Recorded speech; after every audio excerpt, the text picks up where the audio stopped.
Good evening ladies and gentleman. स्वागत है आप सबका आपके अपने YouTube channel the market night पर।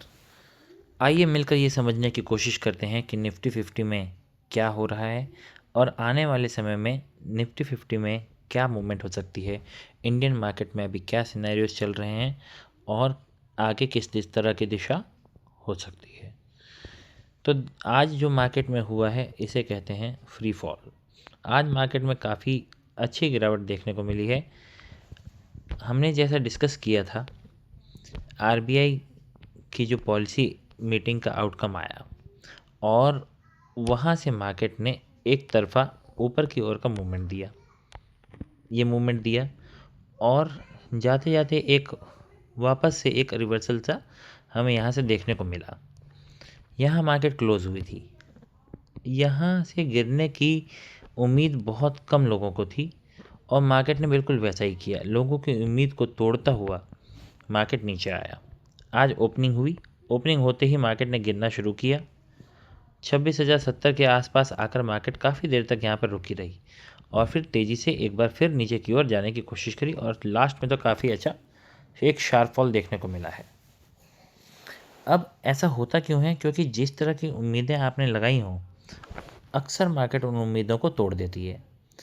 समस्या यहाँ पर ये नहीं है कि जैसा आपने सोचा वैसा हुआ कि नहीं।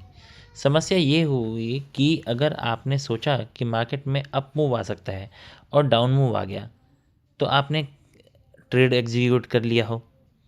अगर आपने अपने विश्वास के अगेंस्ट में कोई ट्रेड एग्जीक्यूट किया और एक दिन मार्केट आपको रिवॉर्ड दे भी दे, ट्रेड का एग्जीक्यूशन अगर आपकी प्लानिंग के अगेंस्ट है, आपके एक्सपेक्टेशन के अगेंस्ट है, तो समटाइम्स क्या होता है कि आप मार्केट मूव देगी पर आप उसमें बैठ नहीं पाएंगे। मार्केट आपके एक्सपेक्टेशन के अगेंस्ट जा रही है। ऐसे में मैं आपको सलाह दूंगा कि आप इस तरह के ट्रेड को लेना अवॉइड करें। अगर आपने एक्सपेक्ट किया है कि गिरावट आ सकती है, कोई एक आपने पर्टिकुलर लेवल निकाल रखा है, उसके नीचे मार्केट जा रही है, तो आप लेवल टू लेवल काम कीजिए और अपनी एक्सपेक्टेशंस के हिसाब से मार्केट को अप्रोच कीजिए। अगर आपके द्वारा सोचा हुआ मूव मार्केट में नहीं आया है, सो डोंट प्ले इट। इससे क्या है कि आपका माइंडसेट बिगड़ेगा और कुछ नहीं होगा। आप छोटे छोटे मूव में निकलना शुरू कर देंगे। 10 पॉइंट 20 पॉइंट ऐसे आप पकड़ पाएंगे और खूबसूरत मूव, अच्छे मूव आप नहीं पकड़ पाएंगे। और एक बार अगर आपके एक्सपेक्टेशन में डायरेक्शन में मूव आ गया तो आप उसको फिर पूरा राइड कीजिए और मार्केट का जो अवार्ड मिल रहा है, जो रिवॉर्ड मार्केट आपको देना चाह रही है, उसे कलेक्ट कीजिए। आइए देखते हैं कि क्या आगे की संभावनाएं बन रही हैं। चार्ट को देखकर एक बार मैं आपको इसका डेली का चार्ट दिखा देता हूँ। ये देखिए, चार्ट को देखकर यहाँ क्लियरली ये नज़र आ रहा है कि मार्केट में अभी एक रिजेक्शन ऊपर से होता हुआ दिख रहा है। यहाँ मार्केट देखिए, ऊपर गई, नीचे आई, फिर से एक स्ट्रांगली ऊपर गई, ऑल टाइम हाई लगाया, गैप अप खुली, उसके बाद नीचे आई, फिर यहाँ ये फिर दोबारा से ऊपर की ओर गई, यहाँ आरबीआई मॉनेटरी पॉलिसी, फिर उसके बाद फिर दोबारा से ये नीचे आ गई है और एक स्ट्रॉन्ग कैंडल के साथ आज मार्केट ने 26,000 के नीचे की क्लोजिंग दी है। इसके नीचे की क्लोजिंग दी है। ये एक इम्पॉर्टेंट लेवल है, इम्पॉर्टेंट है। इस इम्पॉर्टेंट लेवल के नीचे मार्केट ने क्लोजिंग दी है, इस बात को भूलिएगा मत।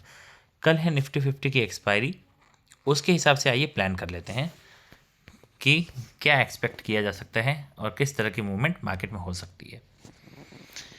देखिए, पहले हम नीचे का ही डिस्कशन कर लेते हैं, क्योंकि जो संभावनाएं ज़्यादा बन रही हों, जो दिख रही हों, उसको पहले हम नज़रअंदाज तो नहीं कर सकते। तो सबसे पहली बात आ गई कि अगर निफ्टी 50 नीचे की ओर मूवमेंट करे तो मैं इसमें 880 के बाद ही एक्टिव होऊंगा। मुझे 880 से पहले की कोई कामना या लालसा नहीं है नीचे जाने की।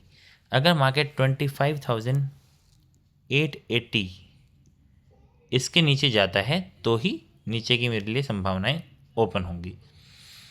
समय बिता कर जाए तो बहुत ही अच्छी बात है, बहुत अच्छी बात होगी। और अगर डायरेक्ट जाता है ओपनिंग के समय तो भी यहाँ पर मैं कुछ ना कुछ नीचे की ओर करना पसंद करूँगा। कहाँ तक? पहला लेवल है आपका 800 तक और दूसरी जो संभावना बन रही है वो बन रही है 7:30 मान लीजिए, मैक्सिमम 7:30 तक। इसके नीचे की मूवमेंट की उम्मीद मैं कल के लिए नहीं रख रहा हूँ, पर फिर अगर इसके नीचे भी मूवमेंट होती है तो काफ़ी शार्प हो सकती है, तो फिर मैं और भी फर्दर नीचे जाने की कोशिश करूँगा। ऊपर के लिए क्या संभावनाएं हैं? ऊपर की संभावनाओं को भी नकारा नहीं जा सकता है। अक्सर एक्सपायरी के दिन ऐसी बातें हो जाती हैं जो कि हमने ना सोची हों, तो वो क्या हो सकते हैं? एटलीस्ट 26,000 के ऊपर मार्केट को जाने दें। अगर इसके ऊपर मार्केट जाने लग जाती है तो छोटे छोटे टारगेट पकड़कर आपको फिर से काम करना होगा। कोई बहुत तेज़ उम्मीद ना रखें।